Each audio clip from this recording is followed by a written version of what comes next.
Estamos bien, entonces esperamos nomás que lleguen los...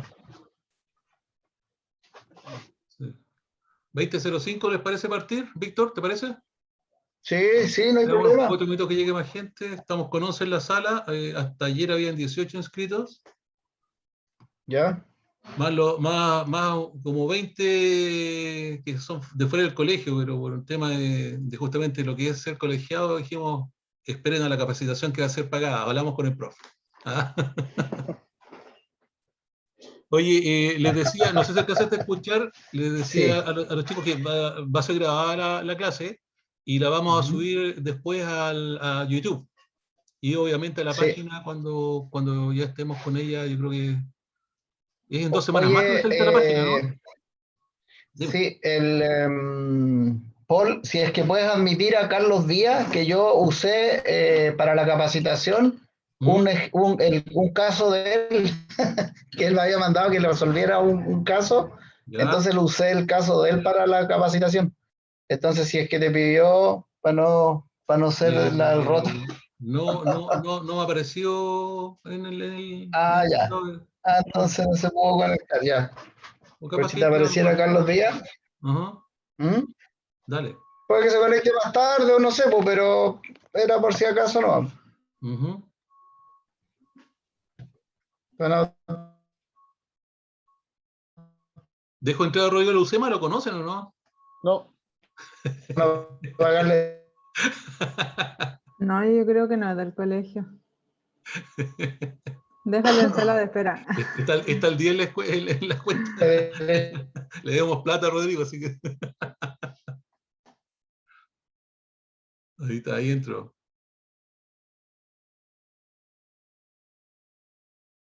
Ahí tenemos a Rodrigo. ¿Cómo te Rodrigo? Rodrigo está silenciado, Está como silenciado. siempre. Claro.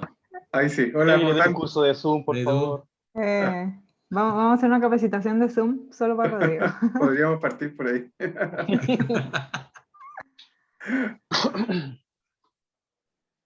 Ya, parece ahí está entrando toda la gente, ¿no? Sí, ahí están entrando ya. Vía Valencia, mira, ¿son socios nuevos? ¿La La Pía? piel Sí, pues la Pía está hace rato. está participando en el SAT. Sí. Ah, Hola, hola. Sí, no había podido incorporar anteriormente a otras charlas, pero sí estuve en la del viernes pasado de movilidad urbana. perfecto. Del jueves. Bienvenida, Pia. Muchas gracias. Ya estamos con 15. ¿Cuántas personas hay inscritas? 18 hasta ayer, déjame ver cuántas hay ahora. Varios que son como 15 personas más o menos, que eran externas y querían participar. Sí, de hecho hay un Rodrigo Carbacho que no es Rodrigo Carbacho. No, disculpa, viejo, me vamos a tener que sacar. Hola, buenas noches. Sí, me mandaron este link, Rodrigo Carbacho me lo mandó. Ah, sí, pero es para ¿Cuál es tu socios. nombre? Carlos Saavedra, arquitecto. Carlos Saavedra, estás Ya. cordialmente invitado a participar del Al colegio. Colegio de Arquitectos, Carlos. Cámbiate el Ah. nombre. Sí, mira, no sé cómo. A ver. Arriba, en tu Ah, ya, ok. foto arriba, cámbiate el Dice, nombre. rename. Sí. Dice. Así te sacamos al tiro. Ah,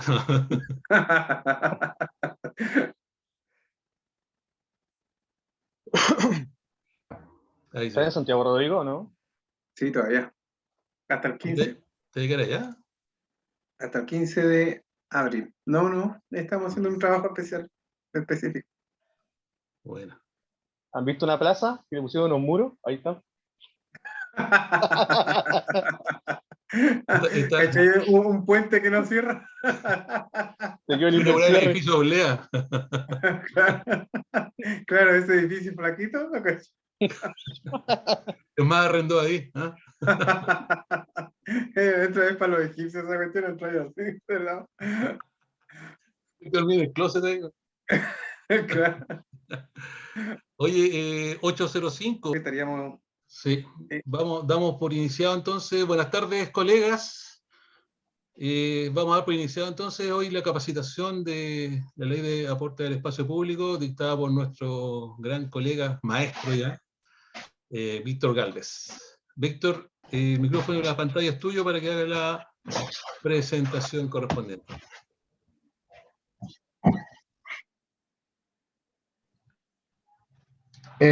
Ahí se ve la presentación, ¿o no? No. ¿No? Ah, pero tengo que volver a compartir entonces. Tienes que volver a compartir pantalla, sí. Sí, ya. Espérate.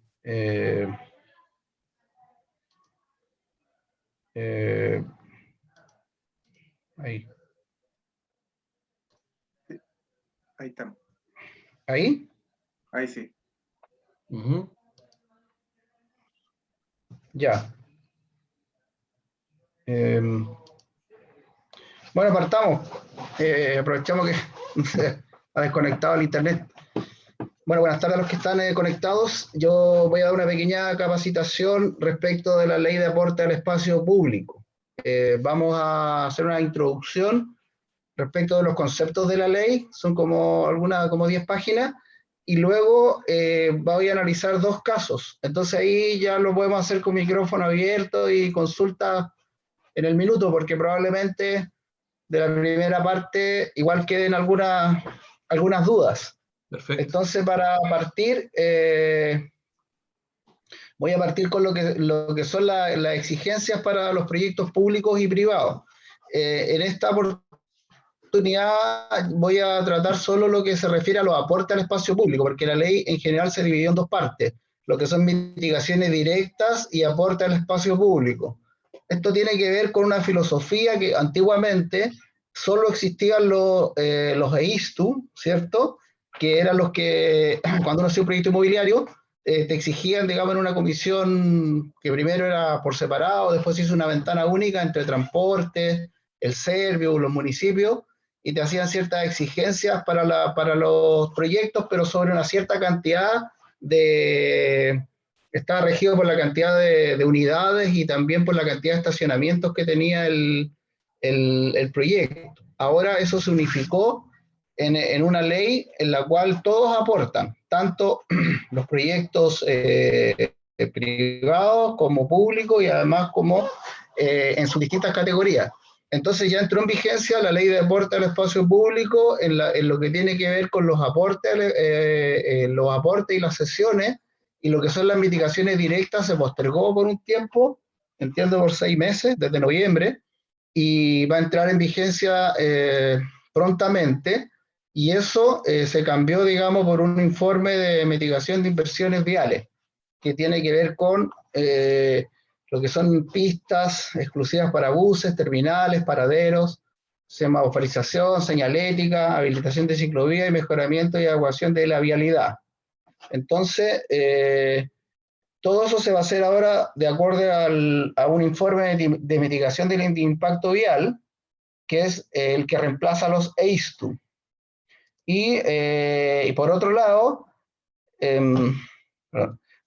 está el tema de los aportes que se dividen en aportes y cesiones de terreno, ¿ya? Esto está de acuerdo con un plan de inversiones de movilidad. Vamos a ver. Por acá. Esto está de acuerdo con un plan de inversiones de infraestructura de movilidad y espacio público, que es PIIMEP, que lo van a administrar los municipios.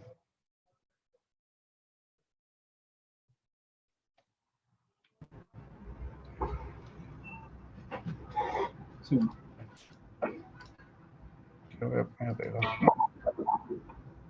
Ahí. ¿Se ve, no? Sí.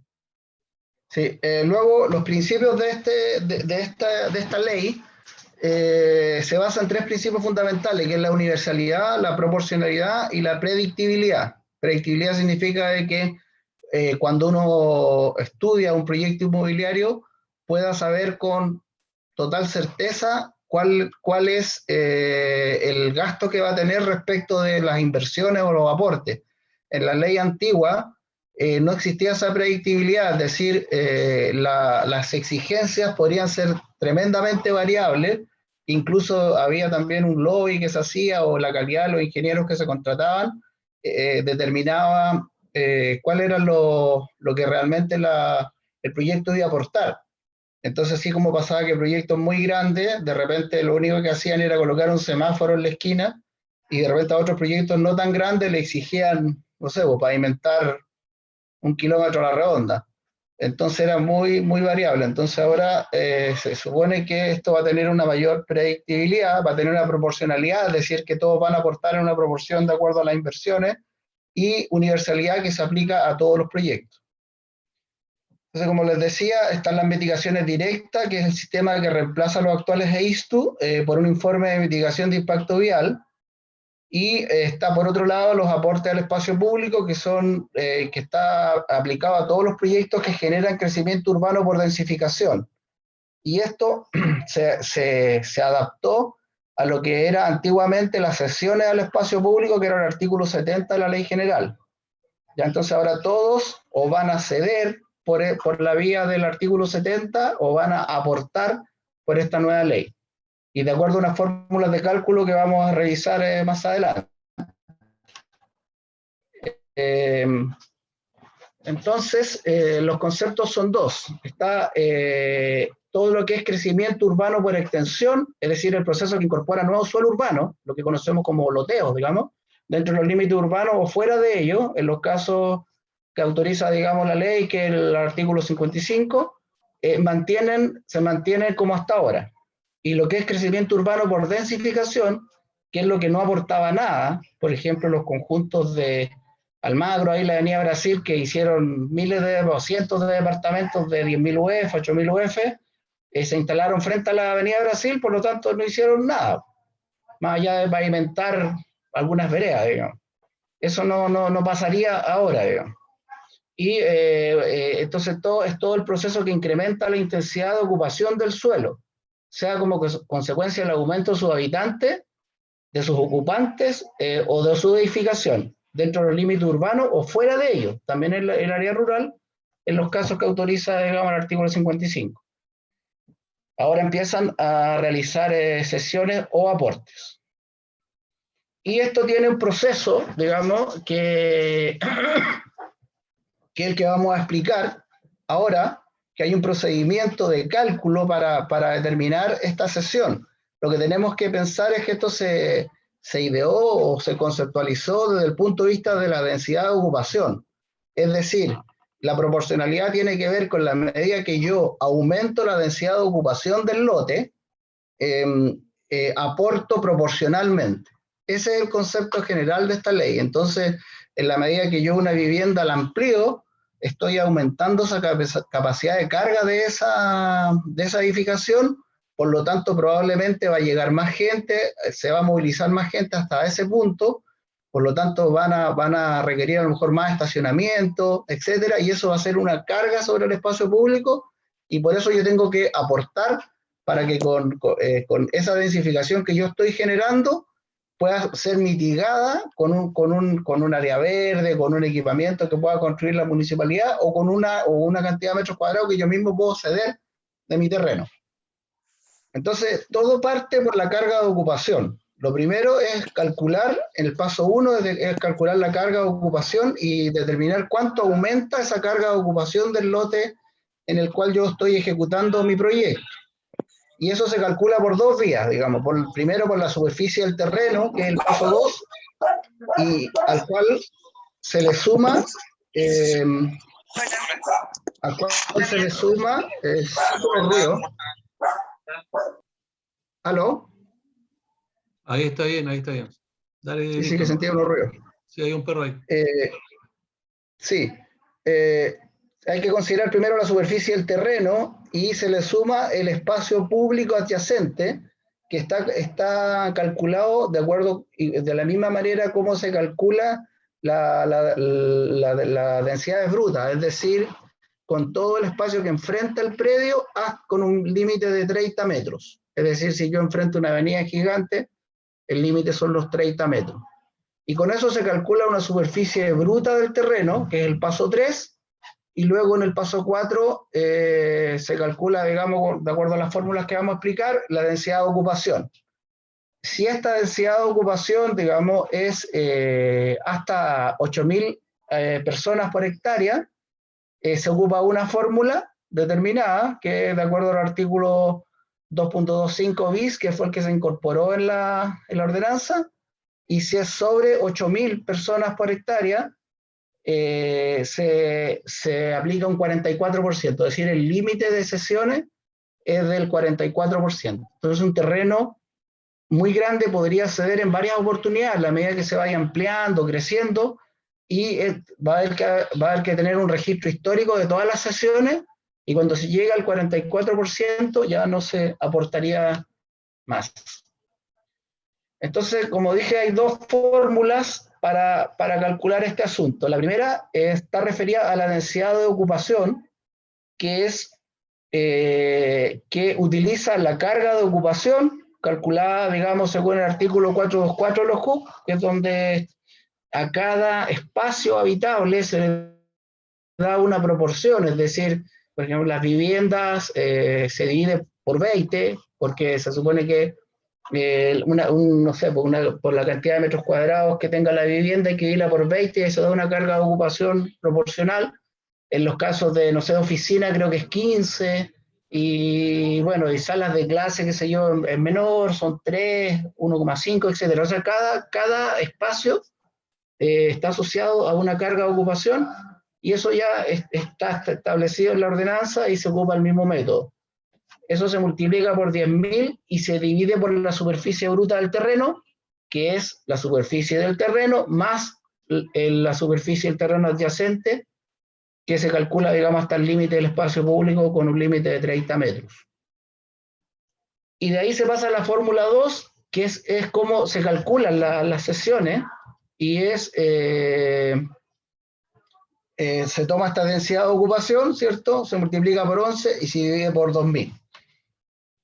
Entonces, eso lo vamos a analizar con mayor detalle en dos ejemplos, entonces ahí les va a quedar más claro a ustedes cómo se llega a estos cálculos.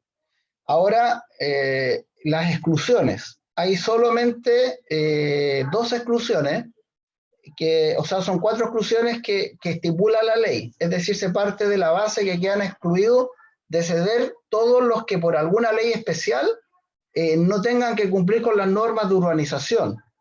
Entonces son pocos casos. El primero es la ley 16.636, que son las ampliaciones de vivienda social. Las viviendas sociales o las herederas del Servio, la Cordi, qué sé yo, son viviendas hasta 520 UF, ¿entiendo? Esas viviendas tienen una exclusión de cumplir con las normas de urbanización, por lo tanto quedan excluidas también de ceder, lo cual también parece bastante razonable, porque en general hay gente que no tiene mayores recursos. Y también las regularizaciones de edificaciones anteriores al año 59, que eso ya sabemos que no existía la Ley General de Urbanismo y Construcciones, por lo tanto son construcciones históricas y están excluidas por ley. Y luego algunas leyes especiales que se han dictado hace poco, que es el caso de la Ley 20.898, que es la famosa Ley de Regularizaciones, pero solo excluye de ceder a los que están contemplados en el artículo 1 y 2, es decir, las que son hasta 90 metros cuadrados claro, quedan fuera el artículo 3, que es vivienda hasta 140 metros cuadrados y 2.000 UF. Esas quedan fuera y todas las demás quedan dentro. Todo lo que son las regularizaciones también ceden. De hecho, vamos a analizar un caso que es de la ley 20.898, que se ampliaron 17 metros cuadrados y esa persona también tiene que ceder. Y luego, un caso ya más general, que son permisos en zonas declaradas afecta a catástrofe, de acuerdo al artículo 116. Que también cuando ahí están los terremotos, que se declaran zonas afectadas por catástrofes, se construyen viviendas para la gente que pueda damnificar, se excluyen de cumplir ciertas normas urbanísticas y por lo tanto también quedan fuera de estas normas. Hay algunas consideraciones que tomar en cuenta y que las vamos a describir. La primera es que lo que tiene que ver con crecimiento urbano por extensión,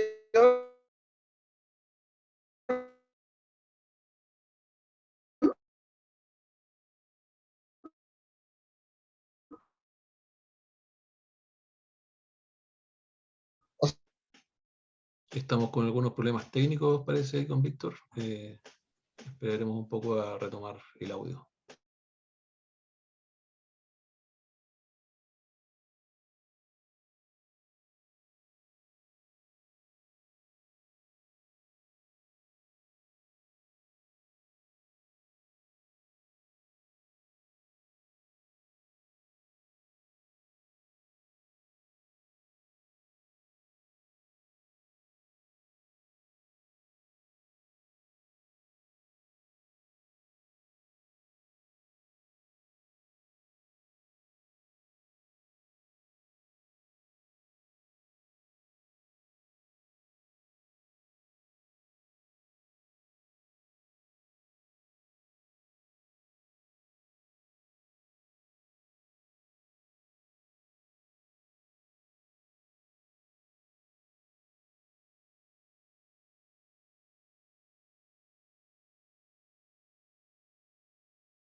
Sí, va a ser externa, va a ser abierta, si va a tener un valor, la cual va a ser realizada por Claudio Castillo y va a tomar todo lo que es normativa y tramitación DOM. Van a ser varios módulos para los que estén pendientes, para cuando lancemos la convocatoria se pueden inscribir.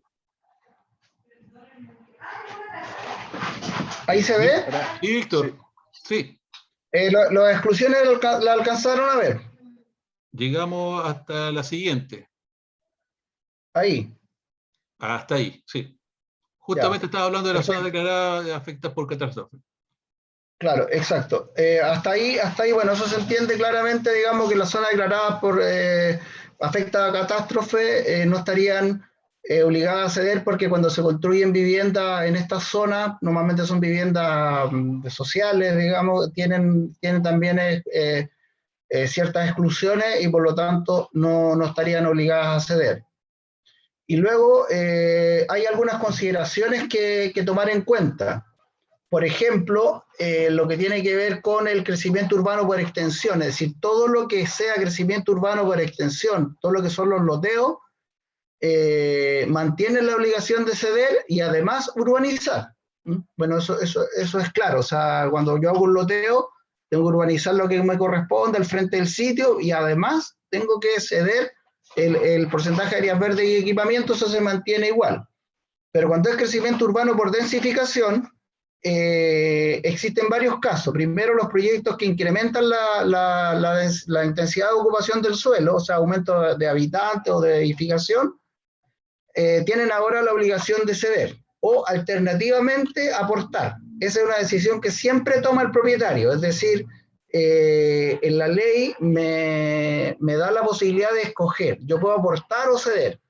Se excluyen algunos casos especiales, por ejemplo, cuando la edificación es continua y yo no puedo ceder un terreno que esté al interior del lote, que no se conecte con el espacio público. Por lo tanto, ahí tengo un impedimento físico para poder ceder, entonces estaría obligado a solamente aportar. Pero en la mayoría de los casos, cuando yo tengo la posibilidad de ceder un terreno al espacio público, puedo hacerlo o incluso puedo ceder una parte y aportar una cantidad de dinero y equilibrar ambos puntos. También se considera, digamos, en todos los casos que son ampliaciones de obra nueva, incluidos los condominios tipo A y B o mezcla de ambos. O sea, en todos esos casos estás obligado a a ¿cuánto se llama? A aportar. Y además solo tiene la obligación de urbanizar los condominios afectos a declaratorio de utilidad pública. Es decir, los condominios afectos a utilidad pública, además de aportar, tienen que urbanizar, pero eso es por mandato de la ley, digamos. Luego, ahora cuando hay un punto que tiene que ver con el aumento del avalúo por incremento del coeficiente de constructibilidad que aparece en el formulario. En ese caso, la ley se puso en un caso bien especial, es decir, si alguien tuvo anteriormente algún beneficio de constructibilidad, entonces yo le voy a castigar el aporte, o sea, se lo voy a aumentar, le aumento el avalúo para que su aporte sea mayor, porque él ya tuvo un beneficio anterior. Pero son casos bien especiales, por ejemplo, cuando hay fusión de terreno, de acuerdo al artículo 63 de la ley, que me aumenta, digamos, la constructibilidad del terreno, en la misma proporción que me aumenta la constructibilidad del terreno, yo aumento el incremento del avalúo fiscal. Cuando hay conjuntos armónicos, también. A mí me dan la posibilidad de aumentar en un 20% las alturas, la constructibilidad de varios aspectos, en ese mismo 20% me castigan, digamos, el avalúo fiscal. Y también cuando son conjuntos, proyectos de viviendas integradas, que también existen normas especiales, viviendas económicas hasta 4 pisos de altura, que ahí también me dan la posibilidad, o sea, yo tengo la posibilidad de aumentar en un porcentaje la constructibilidad del terreno, también en el mismo porcentaje me castigan el avalúo. Y en otros casos, digamos, cuando hay incentivos en los IPT, también, o sea, en estos 4 casos muy especiales, se incrementa el avalúo fiscal. En todo el resto de los casos no, o sea, en el 99% de los casos que les toque ver a ustedes, ahí tienen que poner 0, porque a no ser que el proyecto ya devenga de alguna de estas situaciones de fusión, conjunto armónico, o sean viviendas integradas. Luego, ¿quién decide si el proyecto cede o aporta? Que ya lo habíamos visto. Si el terreno está afecto a declaratoria de utilidad pública, el propietario está obligado a ceder, ¿cierto?, los terrenos que están afectos a utilidad pública. Y en estos casos, bueno, se hace de acuerdo a la ley. Y si no está afecto a declaratoria de utilidad pública, es el propietario quien decide. Ya se los comenté, y puede incluso ceder y aportar, o sea, hacer una combinatoria de ambos casos. Luego, los condominios tipo A ceden o aportan. Eso también es una alternativa que tienen. Y los condominios tipo B, aquí se da una situación especial porque, primero, si están afectos a declaratoria de utilidad pública, tienen que ceder lo que corresponde a la declaratoria de utilidad pública, y el resto de las sesiones se hace dentro del condominio. Es decir, todo lo que son áreas comunes de uso público, de uso interno del condominio, se consideran como parte de las sesiones. Por lo tanto, en la mayoría de los casos de los condominios tipo P no debieran aportar, digamos. Y salvo, como se puso en uno de los puntos anteriores, cuando un propietario haga una ampliación del condominio, ahí sí aporta. Pero cuando se hace, digamos, desde el origen, en general los condominios tipo B ceden a través de la declaratoria de utilidad pública cuando están afectos, o con las áreas que están al interior del condominio. Y están obligados a urbanizar, ¿cierto?, los condominios tipo A y B, además de ceder terrenos afectos a declaratoria de utilidad pública, y deben urbanizar los terrenos donde existe esta obligación. O sea, en general, todos ceden o aportan. Ahora, la forma como se enteran los aportes, bueno, se enteran en el municipio, ¿cierto? Y van a este fondo que se va a desarrollar, que van a tener los municipios, donde se va a hacer un banco de proyectos al cual el municipio va a generar después las mejoras de áreas verdes, equipamientos en los determinados sectores. ¿Ya? Y los tipos de sesiones de terreno, esto es re importante porque las sesiones no se pueden hacer de cualquier manera. Alguien por ahí decía, oye, pero si yo cedo una franja de 10 centímetros de área verde en el frente de mi terreno, no, o sea, tiene que cumplir con ciertas normas, digamos. Primero que las superficies a ceder tienen que quedar conectadas con el espacio público, o sea, yo no las puedo ceder un pedazo de área verde en el fondo del patio. Además que las áreas verdes deberán disponerse según lo dispuesto en el inciso final del 225, es decir, ahí en ese artículo te indica de que tienen que ser, si están en el sentido longitudinal, no pueden ser inferiores a 3 metros, o sea, no pueden ser franjitas pequeñas. Y si en el sentido transversal tienen que estar conectadas con el espacio público, o sea, te da ciertas normas de cómo tienen que ser estas sesiones. Y además las sesiones de equipamiento no pueden ser menores a 200 metros cuadrados. Eso tiene cierta lógica también, porque no va a ceder. O sea, en general la gente que va a poder ceder no es una vivienda unifamiliar. Probablemente cuando yo tengo un terreno de media hectárea o de ahí para arriba ya tengo la posibilidad de determinar si voy a ceder o aportar. En los casos de la ruralidad también se incluye, o sea, todo lo que está incluido en el artículo 55 cumple con las mismas normas, si sea con loteo rural o los mal llamados loteo rural, porque en la ruralidad se supone que no se pueden hacer loteos, pero lo que se acoja a esa ley tienen también ceder, digamos, con la misma regla. Y también puede haber una combinatoria de aporte, o sea, puede estar combinar sesiones y aporte, también se puede hacer.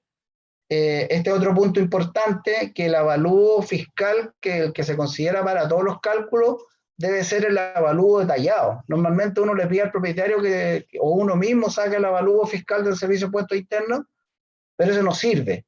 Tiene que ser el avalúo detallado, porque en el avalúo detallado está separado el valor del terreno y el valor de las construcciones. Entonces eso es re importante, porque si no uno estaría castigando de más al cliente, digamos. En este caso hay que poner solo el valor del terreno. Y tiene la complejidad que ese documento lo puede solicitar solo el propietario. Entonces a veces se complica un poco esa cosa. Y luego que también se pueden descontar lo que yo demuela. Por ejemplo, si yo hago una ampliación, pero voy a ampliar 100 metros cuadrados, pero demuelo 50, yo lo puedo descontar, pero tengo que incorporar con el permiso de ampliación la solicitud del permiso de demolición. Si lo hago, digamos, sin eso, la dirección de obras no lo va a considerar. Esa es como la lógica general, pero yo creo que se va a entender mucho mejor a través de un estudio de caso. Entonces van a haber dos casos. El primero es el caso de una vivienda unifamiliar acogida a la ley 20.898, o sea, una regularización mal llamada ley del mono. En este caso, dentro del artículo 1 o 2, o sea, en este caso es hasta 90 metros cuadrados, entiendo, esta casa, y es una vivienda que ya había tenido varias ampliaciones antes, y lo que se amplía ahora son 17 metros cuadrados, y enfrenta un espacio público un poco más grande de lo tradicional, porque son sí, como 10 metros 50 hasta el eje de la calzada, así más o menos dentro de lo normal, digo. Un frente de 10 metros de 9,8 metros de frente. Entonces, acá están los parámetros, que los vamos a explicar con mayor detalle, pero cómo se llega a estos. Primero, digamos, el cálculo de la ansiedad de ocupación, luego la segunda fórmula, que es la multiplicar por 11 y por 2000, y llegar al porcentaje de cesión, y luego multiplicarlo por el avalúo.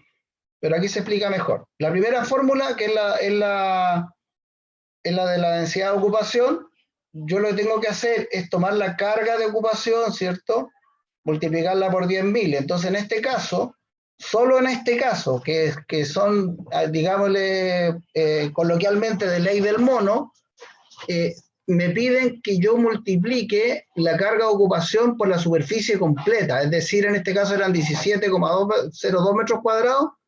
Esa superficie completa es la que yo multiplico o divido en este caso por la carga de ocupación, ¿ya? En los casos normales yo calculo la carga de ocupación de acuerdo a la ley. Por ejemplo, en el caso que vamos a ver después, la ampliación era de 180 metros cuadrados, y la carga y la superficie de acogida, digamos, de acuerdo a carga de ocupación, o sea, lo que era habitable, era un tercio de eso, ¿entiendes? Porque, claro, pues, efectivamente había zonas de escaleras, pasillos, qué sé yo, bodegas, que no se consideran, digamos. ¿Mm? Entonces hay que tener bastante ojo, porque si no uno toma la superficie completa y termina aportando de más.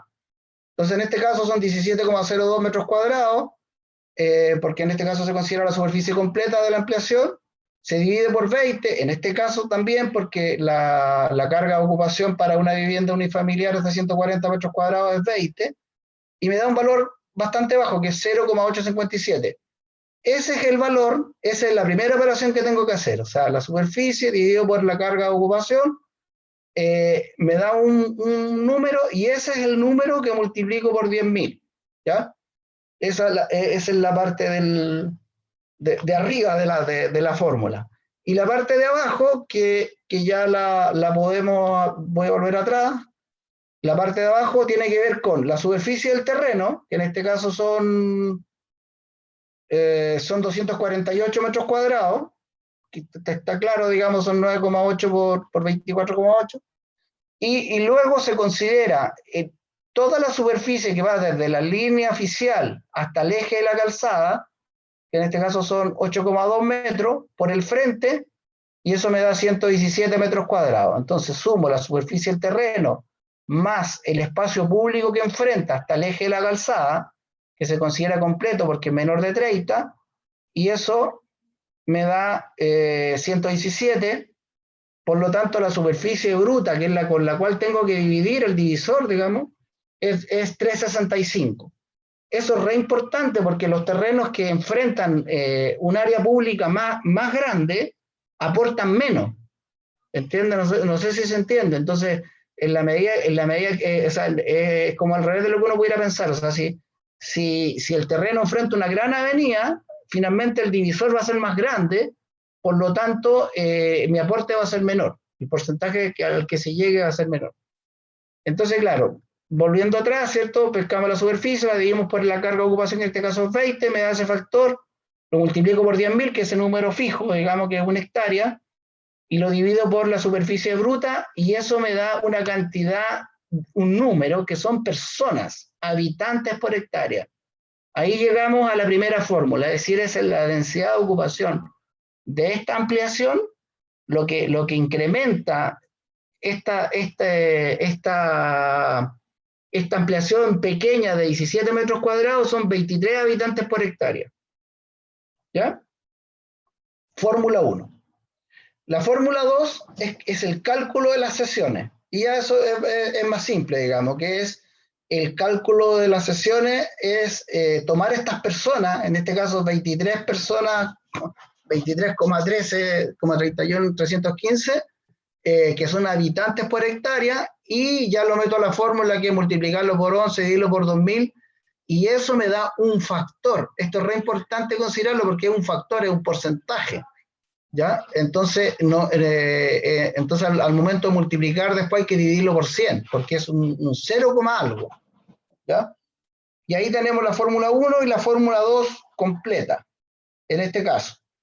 Y luego, ya la fórmula 3, o el cálculo ya final, es tomar el avalúo del terreno, que viene, como dije, del avalúo detallado, que son 19.447, lo multiplico por este factor, que sería 0,12, o sea, estoy cediendo un 0,1%, y lo divido por 100.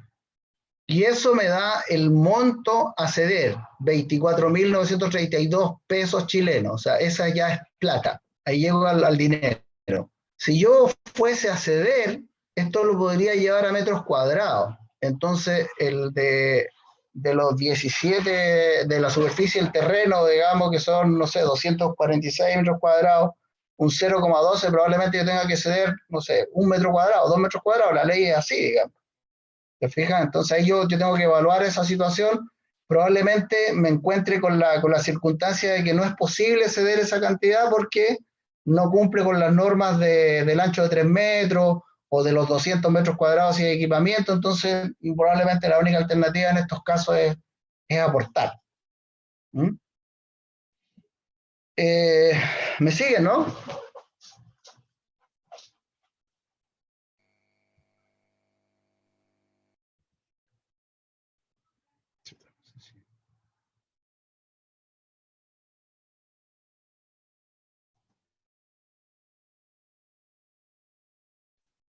Víctor, ¿Sí? dejaste de compartir pantalla. ¿Aló? Sí, no, pero es que no escuchaba. Sí. Necesitaba un Sí, rebote. Víctor. Digo Sí, Víctor. que está complicado el sistema, pero sí, se entiende. Ya, o sea, hasta acá me siguen, llegué hasta el ejemplo 1. Sí. Sí. Sí, está claro. Estaban Ya, escribiendo en el chat que sí estaba claro. ya voy a volver a compartir para mostrar el ejemplo 2. Dale.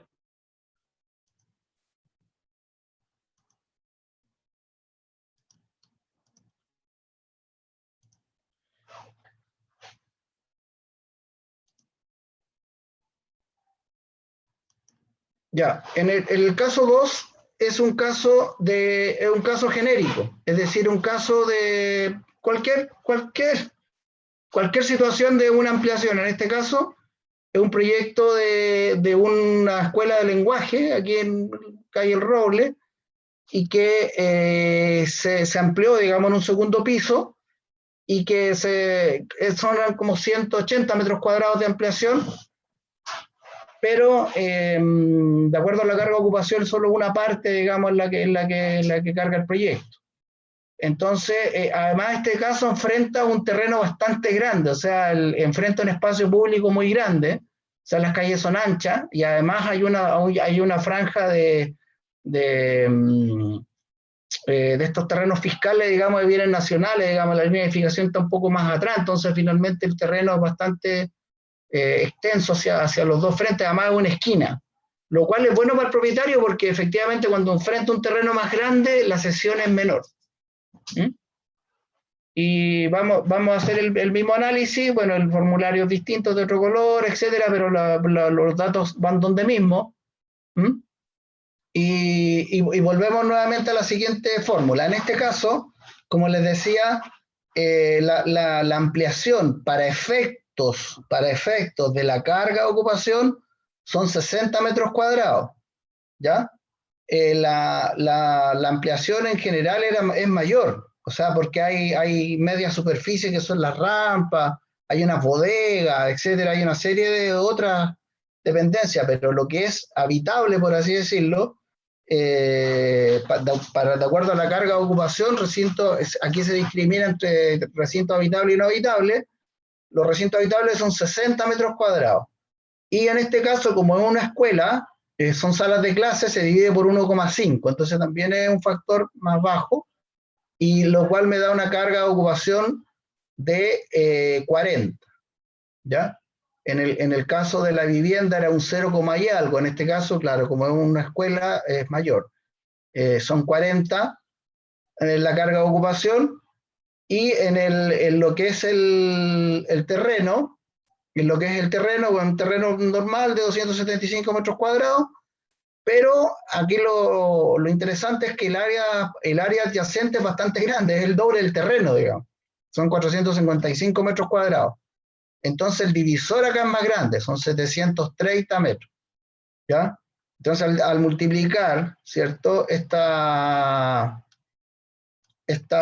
carga de ocupación por 10.000 y dividirlo por la superficie del terreno, me da una densidad de ocupación bastante más grande. O sea, aquí ya estamos llegando a 500 habitantes por hectárea. O sea, lo que está cargando, aumentando la carga de ocupación de la manzana, por así decirlo, del sector, esta edificación, que es una escuela, tiene toda lógica, son 547 habitantes por hectárea. Entonces, un caso general, pero tiene la particularidad que es una escuela, entonces la carga es mayor. Y en la fórmula 2, bueno, ya es más simple, digamos que se llega a estos 547 habitantes por hectárea, personas, y multiplicado por 11 y por 2000, que son factores fijos, y eso me da un porcentaje a ceder de un 3%. ¿ya? En este caso ya no es un 0 y algo, sino que es un 3%. Y en este caso el terreno, el avalúo del terreno, en este caso era súper notorio porque el avalúo de las construcciones total eran como 70 millones. O sea, pero el avalúo del terreno obviamente era bastante menor, 24. Luego, porque bueno, además en este terreno ya existía la escuela, digamos, en el primer piso, era una ampliación de un segundo piso. Esto multiplicado por este factor del 3%, digo por 100, me da 739.000 pesos. No es menor de todas maneras, porque en este caso los derechos municipales son de alrededor de 420.000 pesos. Es decir, acá el cliente va a pagar los 420.000 pesos de derechos municipales, que sí los tenía considerados, y estos 739.000 pesos que no tenía considerado, porque esta ley salió en noviembre, y este proyecto yo lo vengo tramitando de antes, de octubre, digamos. Entonces, pero lo ingresé después de noviembre. Entonces, eso es así, pues, o sea, la ley es así, digamos. Ahora el valor es alto, pero claro, es una edificación pública, un colegio. Entonces, esa es la...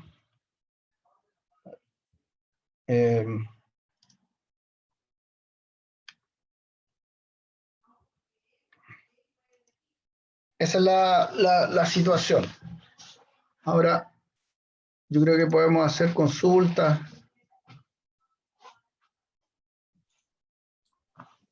Oye, está densa la ley. Oye, Víctor, ¿y qué Ahora, pasa con la PPT yo se las mandé, se las pueden hacer llegar a todos los que están participando. Perfecto, gracias. Y puede servir como una ayuda a memoria, porque como está el paso a paso, digamos, y están los dos ejemplos. Ahí apareció mi amigo Carlos Díaz como Víctor Gálvez. Alter ego. Sí, sí. Es que lo que pasa es que si no tengo que pagarle derecho a autor, porque la casa de ley del mono es de él. Claro. Sirvió de ejemplo. Está bien, está bien. Después ahí arreglamos cuentas, Víctor. Claro. Bien buenos los dos ejemplos, Ah. Dejan ver harto cómo trabajar. Víctor, tengo una consulta. ¿Qué pasa digamos, si yo estoy haciendo una regularización de ley del mono y esta construcción enfrenta un pasaje? ¿Los valores subirían respecto, como lo hablabas tú, si se enfrenta a una vía? Claro, lo que pasa si enfrento un área pública más pequeña, claro, lo que pasa es que si enfrento un área pública pequeña, pero la vivienda es pequeña, es una cosa que está proporcionada, digamos, ¿entiendes? Ahora, porque efectivamente el ISOR va a ser pequeño, pero también la casa es pequeña, o sea, es raro de que haya una vivienda, una construcción gigantesca frente a un pasaje. Claro. ¿Entiendes? Yo creo que la ley se pone en esos casos. Ahora, si la vivienda es muy pequeña y enfrenta un área pública gigante, bueno, va a estar más beneficiada, digamos. Pero claro, esa es como una cierta proporcionalidad respecto del espacio público que enfrenta. Es igual como se calculan las densidades brutas, digamos. O sea, cuando yo tengo un predio que enfrenta un área pública muy grande, la densidad bruta se considera hasta el límite del espacio público, yo puedo densificar más mi edificio. Si enfrento un área pública más pequeña, puedo densificarlo menos. Cuando se haga la modificación del plan regulador, que va obligatoriamente a incluir la zonificación por densidades brutas, y ahí nos vamos a ver enfrentados a ese tipo de cosas. El plan regulador nuestro es muy antiguo, entonces no considera densidades, solo el seccional norte. Pero eso es algo del día a día cuando uno diseña, es decir, en la medida que el espacio público sea mayor al que yo enfrento, la densidad que soporta el lote es mayor. Entonces la ley se pone en el mismo caso. Perfecto. Fernando Rojas está levantando su mano. Fernando. Tengo una consulta respecto a la cálculo de carga ocupación. ¿Qué sucede cuando, por ejemplo, uno tiene un local comercial pequeño y el destinos principales de vivienda y tenemos dos distintas cargas de ocupación en un mismo predio. No hay ningún problema, tú los calculas por separado. Tú haces un cálculo de la carga de ocupación a lo habitacional, va a ser el divisor por 20. Lo que es local comercial, no me lo sé todos de memoria, no sé si era 15, y vas sacando la superficie y luego llega a una carga de ocupación total y esa es la que ocupas, digamos. Incluso un terreno puede tener 3 o 4 destinos, digamos, distintos dentro de él. ¿Entiendes? Entonces eso tienes que hacer un pequeño cuadrito de las cargas de ocupación por cada una de las superficies y luego llegas a un total. En el caso que yo mostré, que era un colegio, había como 4 cargas distintas, digamos, que eran la de la sala, habían otras que no se consideraban, habían otras áreas administrativas que tenían otra carga distinta, digamos, entonces se llegó a ese valor de 40, ¿entiendes? Pero la carga de ocupación total del edificio es 100 y algo. ¿Entienden? Pero claro, las ampliaciones, lo que ya estaba de antes no se consideraba, entonces tuve que hacer todas las restas y llegar a ese valor.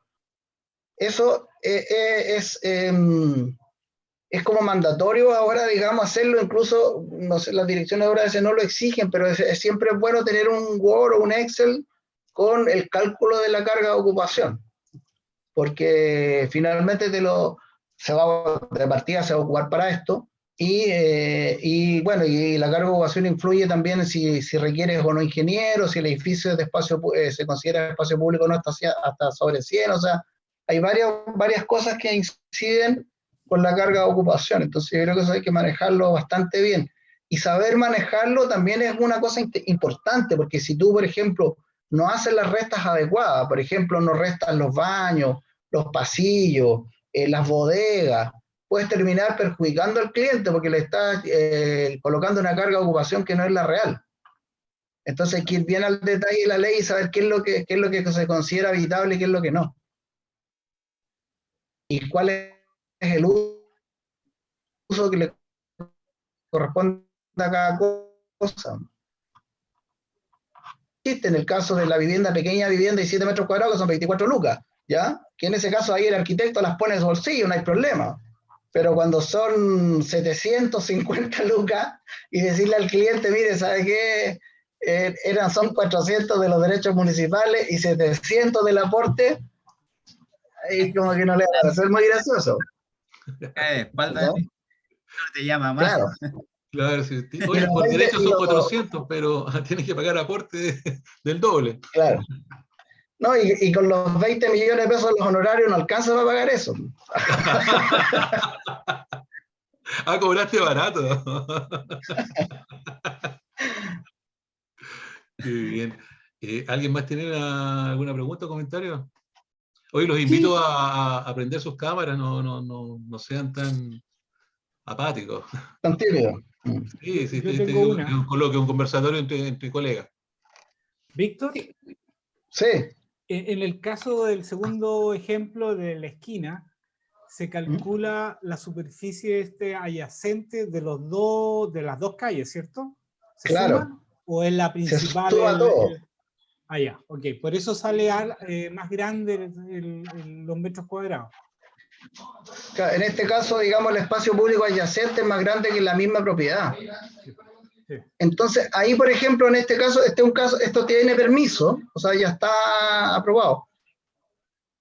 En la dirección de obra no me objetó eso, pero alguien podría decir, oiga, pero esa franja del espacio, digamos, de bienes nacionales, ¿cierto? Esta franja de mayor cabida, que son 270, digamos, por todo el borde, uno podría decir, no la considere porque ese no es espacio público en estricto rigor, es un bien fiscal, ¿cachai? Es un caso bien especial, po.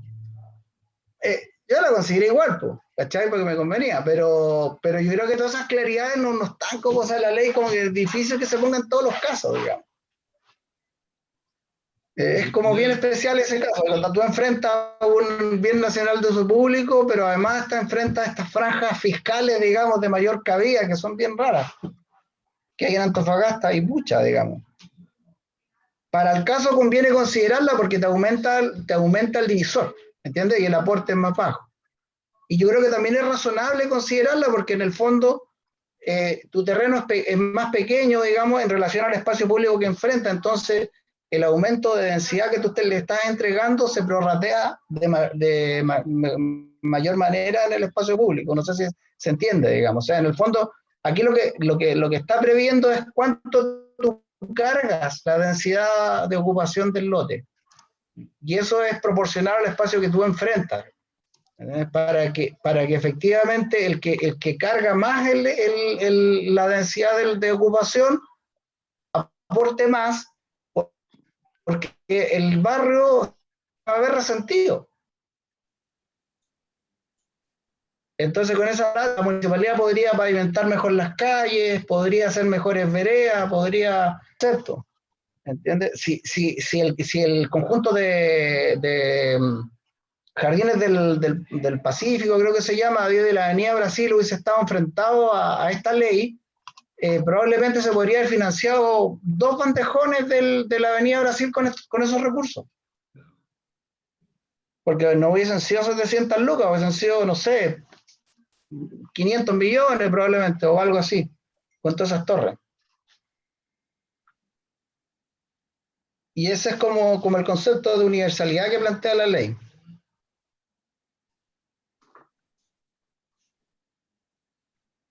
Eso. Víctor, sí, tengo ¿Sí? una duda respecto al cálculo de carga de ocupación. En uno de los ejemplos que tú pusiste tenías una superficie superior a los 100 metros cuadrados y a la hora de hacer el cálculo de la carga de ocupación se te redujo como a 60. Que era respecto a eso que tú decías, que el arquitecto, claro, tenía que saber bien ese tema porque si no le podía estar perjudicando al cliente. Entonces, no quiero perjudicar a mi cliente y quiero saber bien cómo se hace el tema porque yo estaba dividiendo como los metros cuadrados construidos totales para poder sacar la carga de ocupación, pero por lo visto me estaba equivocando. Tengo que descontarlo. Claro, exactamente. Todas las circulaciones, claro, lo que plantea la ley, el 4.2.4, lo así, dice de que tú tienes que discriminar entre los recintos habitables y los no habitables. Y la ordenanza define recintos habitables y no habitables, incluso en la parte de las definiciones al principio.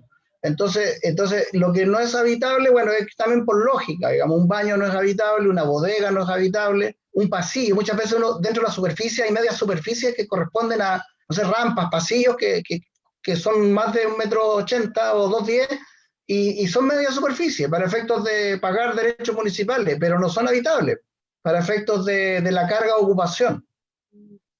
¿Entiendes? Entonces todo eso se tiene que descontar. Y tú podrías llegar perfectamente a la mitad o 1/3, en este caso. Sí, no, es que de hecho, claro, ahora viendo tu presentación, claro, se me reduciría bastante porque era una ley del 20.898 y el cálculo de aporte me salió casi 200.000 pesos. Pero ojo, que la ley, ahí te tengo una mala noticia, que la ley estipula que solo en los casos de la ley de 20.898, título 1 y 2, se considera la superficie total, sin discriminar. Incluso el formulario lo dice. Solo en ese caso. En el resto de los casos, se puede aplicar la discriminación de habitable y no habitable. Entonces, mala noticia, porque si es ley del mono, superficie completa. En este caso eran 17 metros cuadrados, pero es solo de lo que se esté ampliando. Bueno, si tú estás regularizando la casa completa, es todo. Sí, no, es que es complicado, claro. Porque como dices tú, claro, o sea, uno, el cliente, como que más o menos le indica el tema de los derechos municipales. Pero ahora adicionalmente se viene este cobro de lo que es la ley de aporte claro. Y la gente hay que entenderlo, o sea, nosotros como profesionales que estamos en la calle, que estamos trabajando con clientes, tenemos que también entender de que la gente no tiene lucas para pagar eso, o sea, con suerte contrata al arquitecto. Después tenés que pagar los derechos municipales y ahora la ley de aporte, que a mí una ley del mono me salió casi 200.000 pesos los puros ley de aporte. Más lo que le van a cobrar por los cálculos de derechos municipales. Claro, ahora considera tú que si es una vivienda social, no paga nada, no aporta nada.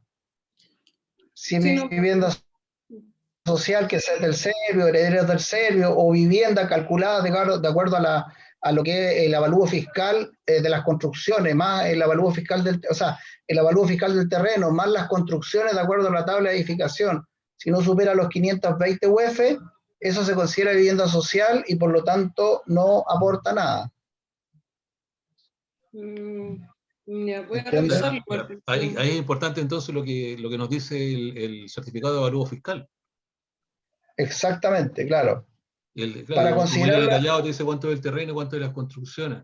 Exacto, claro. Tú tienes que considerar para llegar hasta 520 UF el avalúo fiscal del terreno más el avalúo de las construcciones multiplicado por la tabla de costos municipales. Es decir, si son 50 metros cuadrados, lo multiplicas por la tabla del semestre, por C3, no sé lo que sea, y luego le sumas el terreno. Y si eso llega a menos de 520 UF, se considera vivienda social, de acuerdo a la ordenanza. Y también si es una vivienda que la hizo el Servio, la Corvi, la Coravit, etc.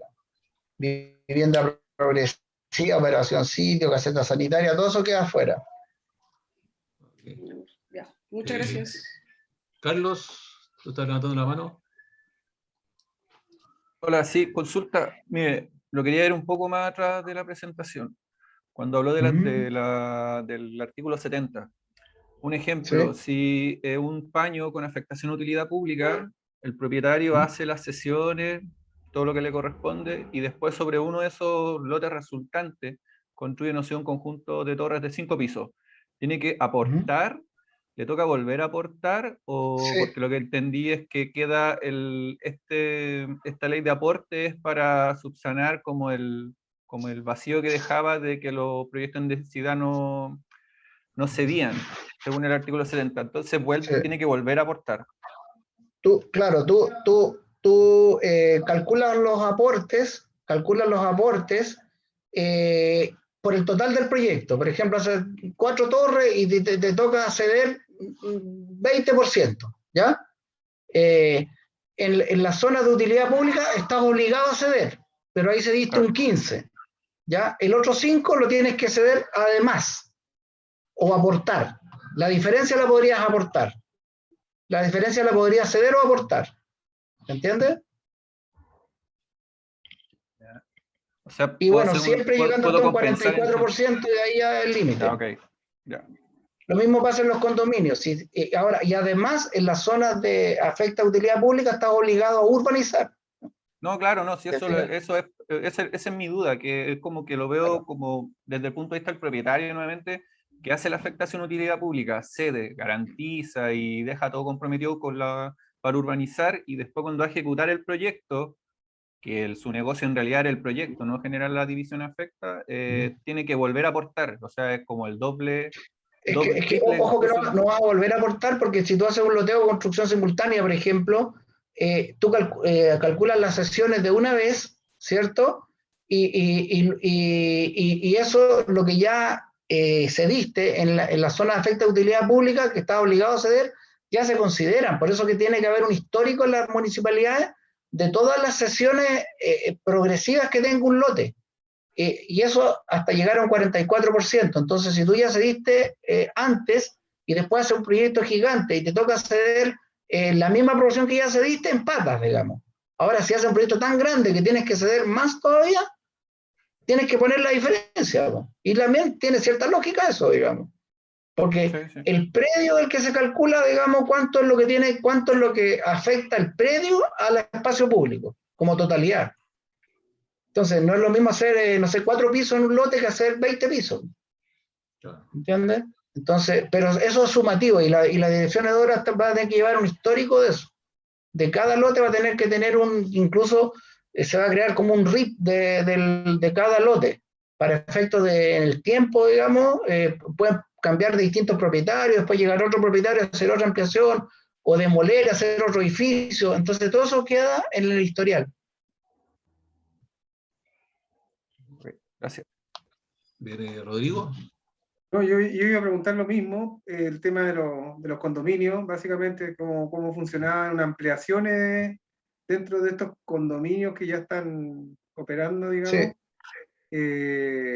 Claro, entonces tú me dices que solamente se va a cobrar por la ampliación, porque lo otro ya cuenta con permiso original. Exacto.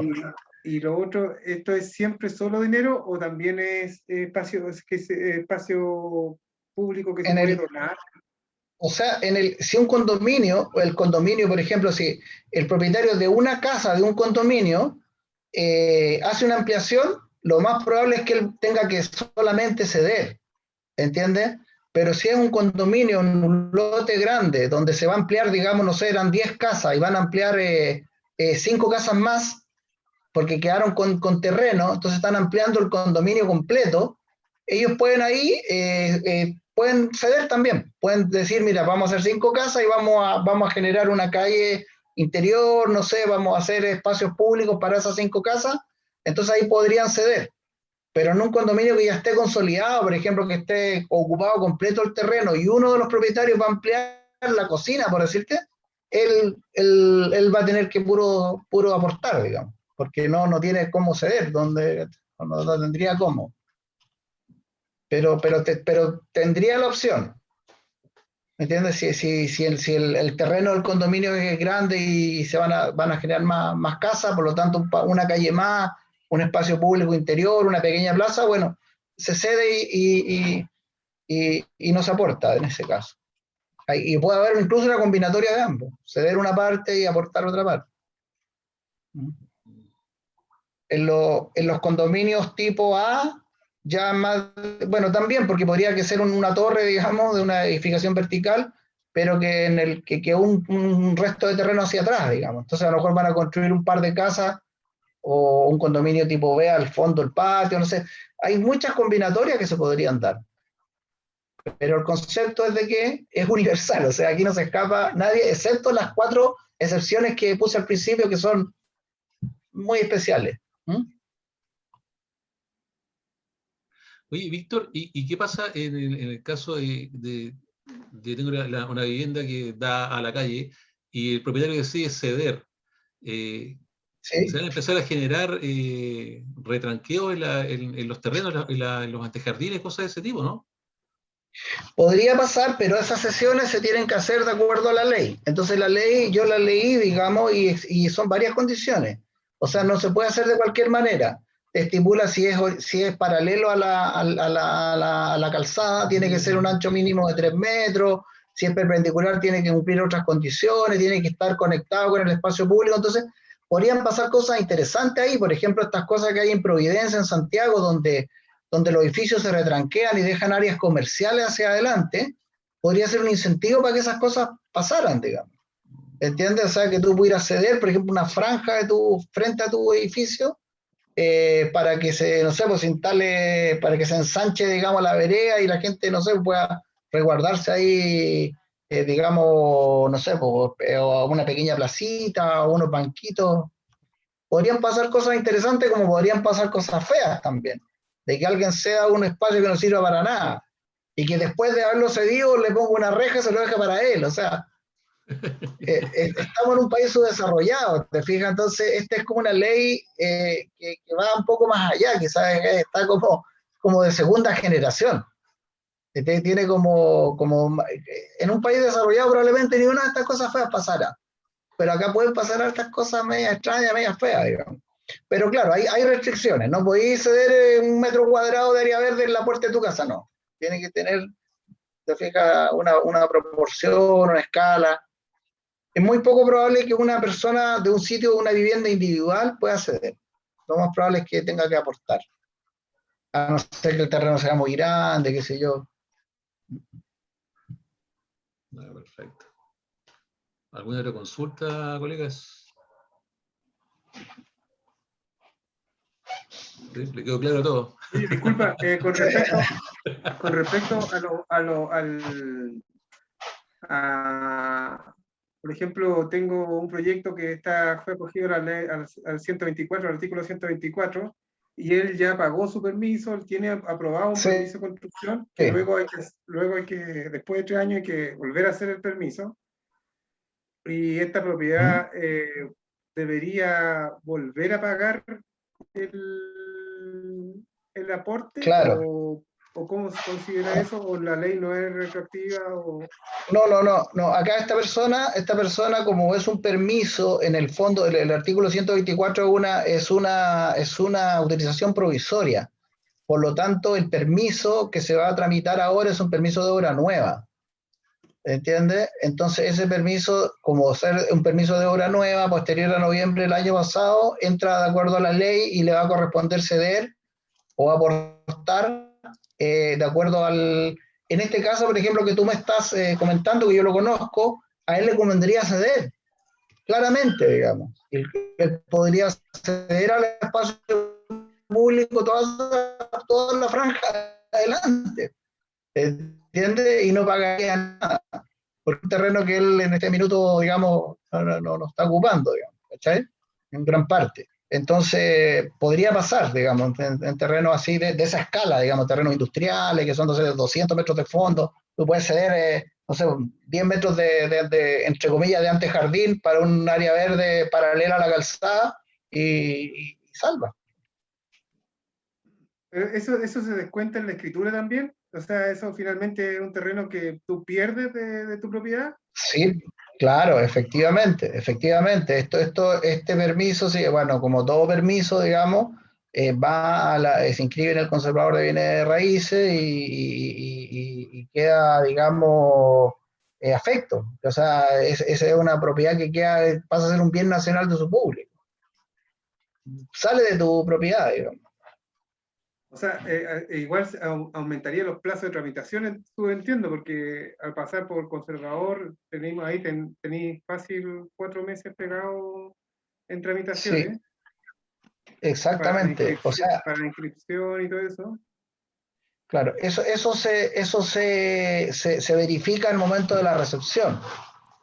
E incluso hay una parte que no comenté, que uno puede pagar aportes con estudios. Por ejemplo, yo puedo ceder una franja de área verde, pero además donde yo diseñé esa franja. Hice un estudio, por ejemplo, vial, y además un estudio de paisajismo, ingeniería de, no sé, de detalle, etcétera. Y ese proyecto yo lo valorizo y lo sumo como parte del aporte que yo tengo que hago, ¿te fijas? O sea, se puede considerar el desarrollo de proyectos. Entonces, ¿qué es lo que pasaría en este caso? Que la municipalidad ya no tendría que desarrollar el proyecto para esa vía, sino que para esa pequeña área verde o gran área verde, lo que fuera, sino que simplemente conseguir los recursos para ejecutarla, que serían a lo mejor con los mismos recursos que está aportando el propietario, digamos. Estamos hablando, no sé, de un conjunto a lo mejor de media hectárea, digamos, del tipo se dio 500 metros cuadrados de área verde, 300 metros cuadrados de área verde, pero además aportó con los proyectos, entonces solo faltaría ejecutarlo. Disculpa, Víctor, Si entonces, bien, lo que sería esa valoración o estudio que se realizó también se valoriza.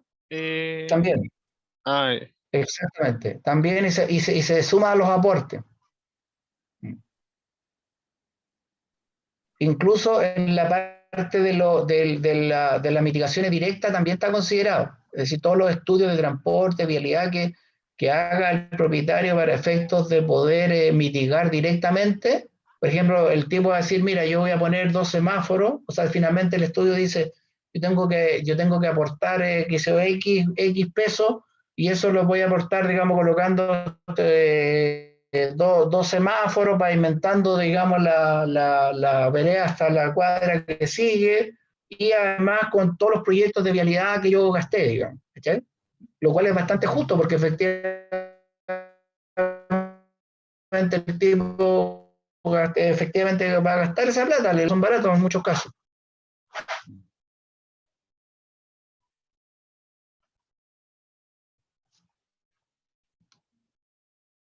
Exactamente. Bien, ¿alguien tiene alguna consulta, felicitaciones, comentarios? ¿No? Bueno, Víctor, te quiero dar las gracias. Tremenda información que nos diste. Yo creo que a Bueno, todos nos queda bastante más claro el tema de esta ley de aportes, que se veía como una nebulosa, no sabíamos cómo tomar el tema del cálculo. Así que muchas gracias sí, por no, tu conocimiento. encantado, y como ya algunos podrán dar fe, consultas de, no sé si es verdad, si alguien tiene alguna duda puntual o algo, me llama, no sé, no, está a toda la disposición eso está incluido en la cuota del Colegio de Arquitectos, así que no hay problema. La exigua 5 lucas que me imagino todos tienen pagado.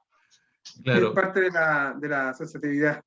Claro. Oye, y aprovechando la oportunidad de decirle a los dos Carlos, a Carlos Díaz y a Carlos Saavedra, bueno, con Carlos hablamos hace un rato, que si les interesa ser parte de nuestro colegio, nos envíen sus correos para enviarles la información y puedan participar no solo en charlas de este tipo, o conversatorios de este tipo, sino en muchas otras actividades que tenemos dentro del Colegio de Arquitectos de Antofagasta, Asociación Gremial. Bueno. Además, estamos buscando socios para el comité de tasaciones. Claro. que ese es un comité que se está armando, y está Carolina Macarresa, que ella es miembro de la SACH, que también nosotros estamos en conversaciones para hacer un convenio con ellos, que es la Asociación Nacional de Tasadores. Y bueno, a partir de lo que hemos conversado con ellos, hemos descubierto que hay un mundo tras las tasaciones, o sea, hay una cantidad de información que uno generalmente lo reduce a cómo tasar un bien inmueble, pero uno finalmente se puede tasar un montón de cosas con unos parámetros técnicos que ellos manejan, así que es muy interesante, y es bueno que el colegio también empiece a incorporar estas materias que son un poco desconocidas para muchos. Además, David Ayala nos va a dar una invitación para la próxima charla que se va a realizar, o sea, capacitación, perdón. Dale, Sí, David. voy a compartir un poco. Sí, comparte la pantalla. ¿Se ve, cierto? Sí. Bueno, como lo hemos nombrado un poco en las veces anteriores, por parte del Comité de Capacitaciones, siempre he estado en busca de promover el desarrollo de las competencias técnicas e intelectuales del gremio, ya sea con nuevas herramientas, normativas o tecnología.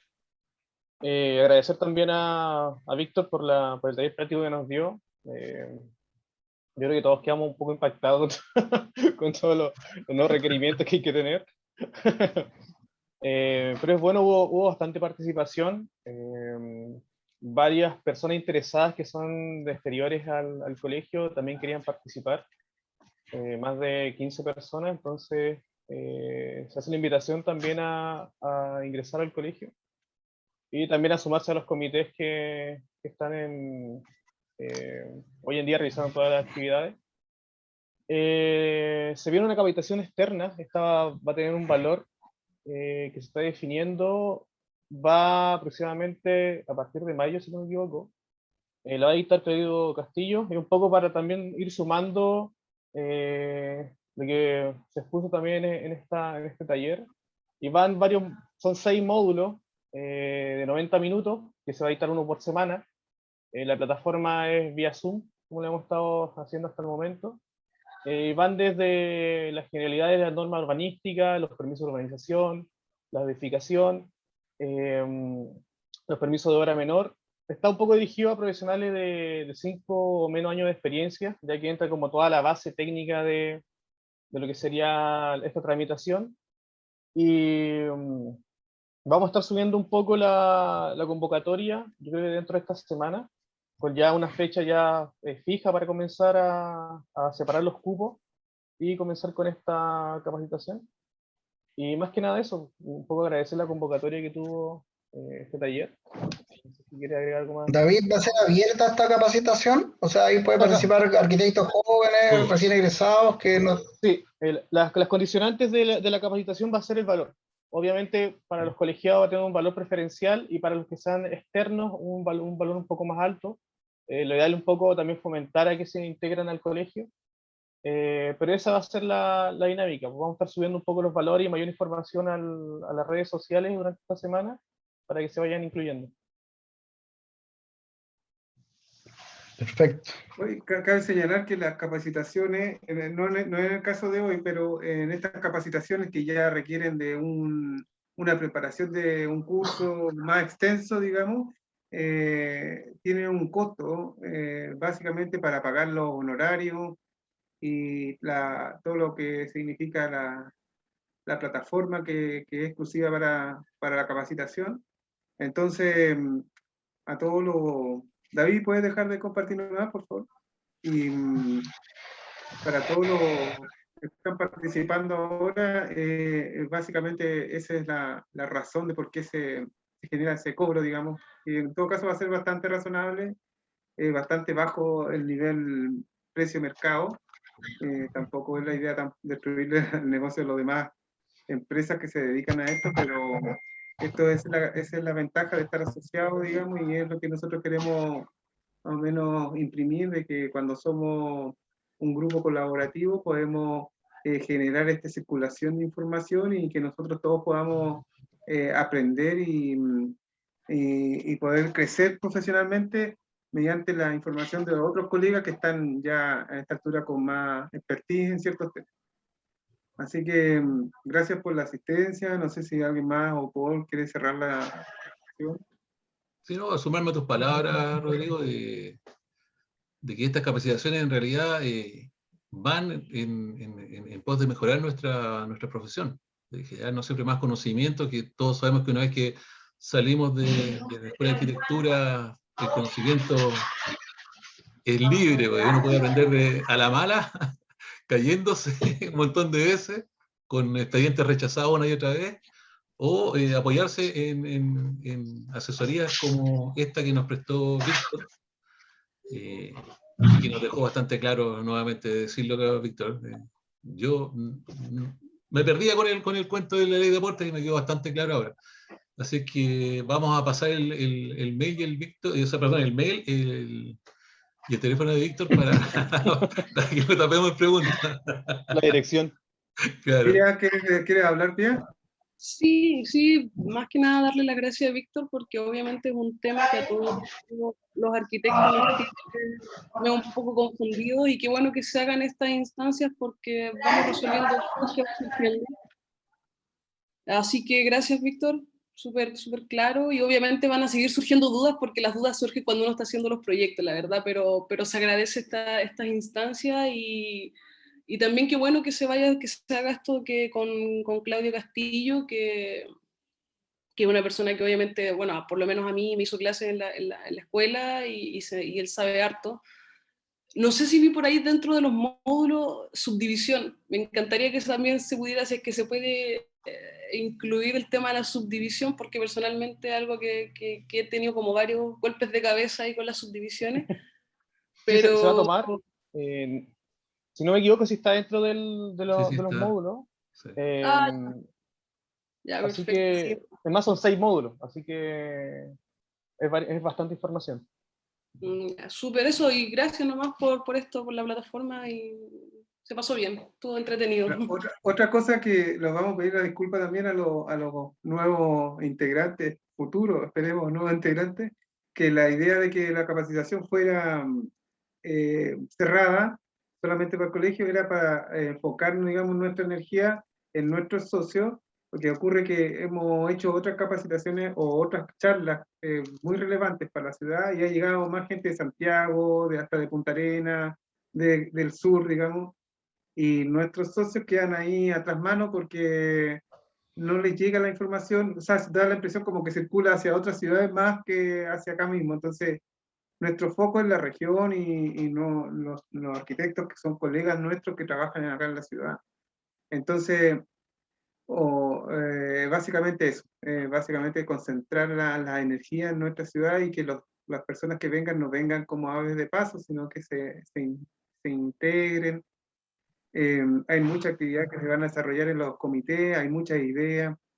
Hay mucha gente haciendo cosas muy importantes por la comunidad, no solamente de los arquitectos, sino con la comunidad en general. Y si uno lo empieza a descubrir en la medida que nosotros empezamos a tener roces con nosotros mismos, con nuestro mismo grupo de arquitectos. Entonces, eso es lo que busca, digamos, nuestra asociatividad, que nosotros nos conozcamos, sepamos y nosotros empiece a circular la información y generar círculos virtuosos, donde a lo mejor podamos tener en algún punto una voz sobre temas ciudadanos, donde nosotros como arquitectos tenemos que saber y participar. Así que gracias, Víctor, no te había podido dar las gracias por tu valioso aporte. O sea, Víctor toda la vida nos ha apoyado en todo, en nuestro gurú, así que le damos las gracias por tener siempre la buena disposición, cualquier cosa, inmediatamente Víctor, y Víctor al tío dice que sí, no tiene ningún problema.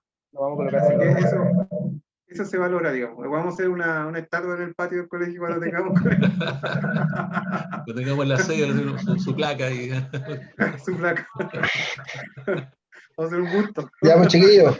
Gracias a ustedes, igual por dar la oportunidad de aportar estos conocimientos que igual se van acumulando en el tiempo. Yo creo que todos saben, trabajé mucho en el MIMBO, así que cómo manejar estos datos. Oye, Silvar, que se viene el lanzamiento de la página web, para que estén atentos también. Sí, ya se viene. Sí. De mes. Estén atentos.